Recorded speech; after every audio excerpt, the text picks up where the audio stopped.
欢迎来到我们的6度中国节目。今天我们要带您关注几个重要的新闻焦点。首先，中国政府的欧洲事务特别代表卢沙野在两会期间表示，美国不仅偏袒俄罗斯，还在支持其行动，这引发了外界的广泛关注。接住，中国的外贸数据显示，今年前2个月进出口均低于预期，经济增长放缓的迹象愈发明显。专家对未来经济形势表示担忧。最后，马斯克的 SpaceX 星舰飞船在试飞过程中再次爆炸，这一事件让人们对其未来的发射计划充满疑问。请大家继续收看详细内容。德国之声报道，卢沙野在参加中国两会期间接受采访时，针对乌克兰战争和中美关系发表了引人注目的言论。他批评了美国在国际事务中的偏袒行为，反问道：如果质疑中国偏袒俄罗斯，首先应该指责美国。他认为，美国不仅在偏袒俄罗斯，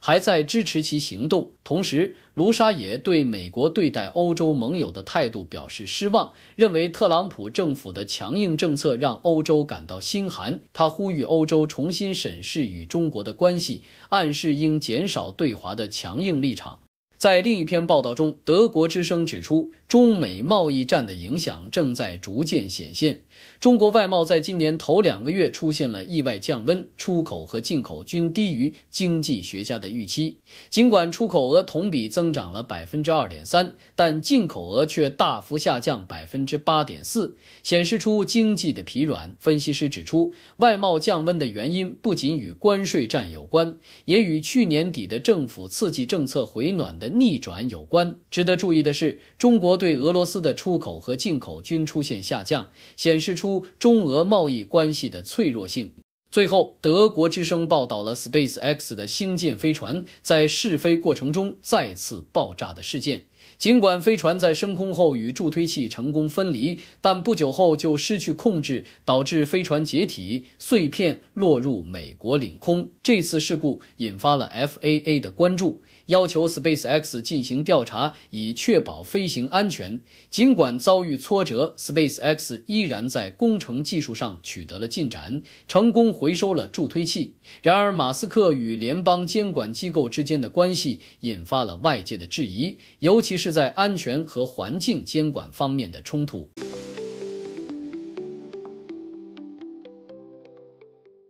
星岛日报报道，最近又有2名台湾统一教信徒在大陆被拘捕的消息引发关注。这对夫妻在厦门因涉嫌传教而被当地公安逮捕，至今仍未完全获释。海峡交流基金会的副秘书长李宝文在说明会上指出，这2名信徒的家属已向相关部门求助，希望能够促成他们的早日回家。李宝文强调，虽然在大陆可以进行宗教交流，但传教活动是被禁止的。这一事件也反映出两岸在宗教活动上的微妙关系。在另一则新闻中，星岛日报报道了莲塘海关查获走私事件的惊人细节。2名旅客试图将60部旧手机藏匿在身体上，尽管明知走私的风险，他们依然铤而走险。海关人员在检查时发现，这2名旅客神色异常，经过进一步检查，竟在他们的腰部和腹部发现了大量用塑料薄膜包裹的手机。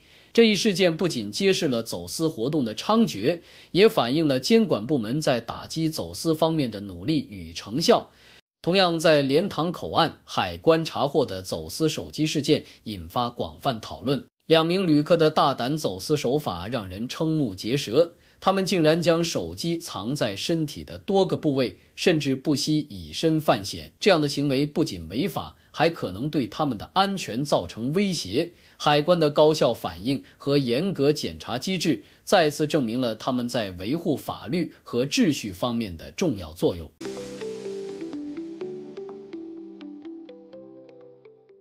德国之声在特朗普的政治舞台上，波兰团结工会的领袖瓦文萨对其与乌克兰总统泽连斯基的谈话感到恐惧和恶心。他和其他前波兰政治犯在致特朗普的信中回忆起曾遭受的专制统治，指出特朗普的霸凌手法与过去的审讯是无异，强调异议人士在面对强权时的无奈与痛苦。瓦文萨的信中不仅提及对无辜者的指责，也反映出他对自由与人权的坚定信念，呼吁国际社会关注那些为自由而战的乌克兰士兵。星岛日报在宁波，一名男子在拆快递时遭遇了意外，数十根透明的钢针刺入眼睛，导致他多次就医并取出异物。医生揭示，这种隐形的玻璃纤维在生活中广泛存在，且在包装不当或存放过久时，容易产生微米级的碎屑，给人们的健康带来隐患。医生提醒公众，在使用此类产品时要格外小心，避免剧烈弯折，并在出现异物刺入时及时就医，以免造成更严重的伤害。德国之声，在中美贸易战的背景下，中国对美国的反制措施相对克制，主要针对特朗普的铁票仓地区进行打击。分析指出，这些反制措施将对美国的农业经济产生影响，可能会加大特朗普的政治压力。然而，尽管经济困难，许多选民依然支持特朗普，这反映出他在重振制造业方面的承诺仍然受到青睐。与此同时，中国也在承受贸易战带来的压力。外长王毅强调，中美关系应以合作为基础，呼吁和平共处。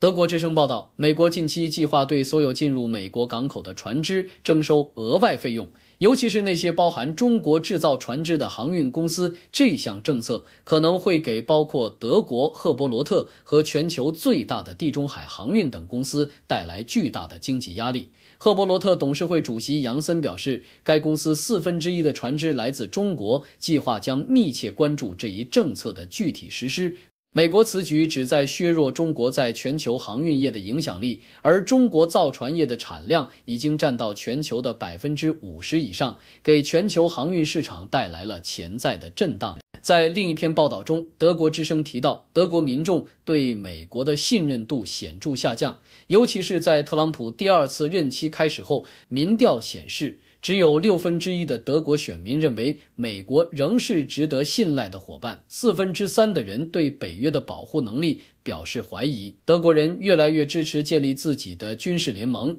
认为在失去美国支持的情况下，欧洲应当增强自身的军备力量，尤其是在面对乌克兰危机时，德国民众对未来的安全局势感到忧虑。青岛日报则报道了新疆维吾尔自治区党委书记马兴瑞对西方媒体的强烈反驳。他指出，西方国家对新疆的指责缺乏事实依据，呼吁媒体记者亲自到新疆实地考察，了解真实的情况。马兴瑞强调，新疆在法律框架内严格执行劳动法，促进各民族团结发展，反对外界的不实指控。他的言论反映了中国政府在国际舆论中捍卫自身形象的努力，尤其是在涉及人权和民族问题方面。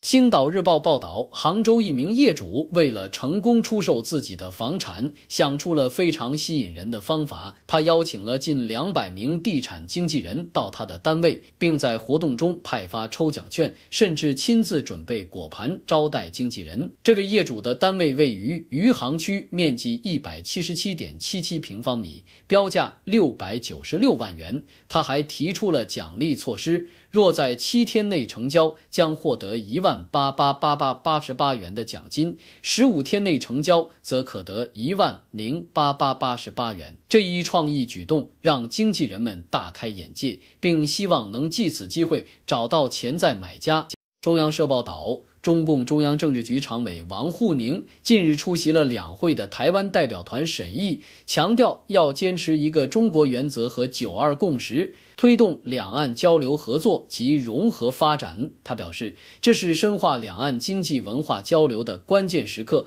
并重申反对台独分裂和外部势力的干涉。王沪宁的言论显示出中国政府在两岸问题上的坚定立场，并期望能在未来的政策中进一步促进两岸的合作。在另一则报道中，中央社指出，海基会确认有2名台湾统一教信徒在中国大陆被拘捕。这对夫妻自1月12日以来一直被拘留，海基会已经向对岸的海协会寻求协助。海基会副秘书长李宝文在说明会中表示，虽然中国大陆允许宗教交流，但不允许宣教活动。他呼吁社会各界关注这一事件，希望能促成两岸相关部门的合作，让被拘捕的信徒能早日与家人团聚。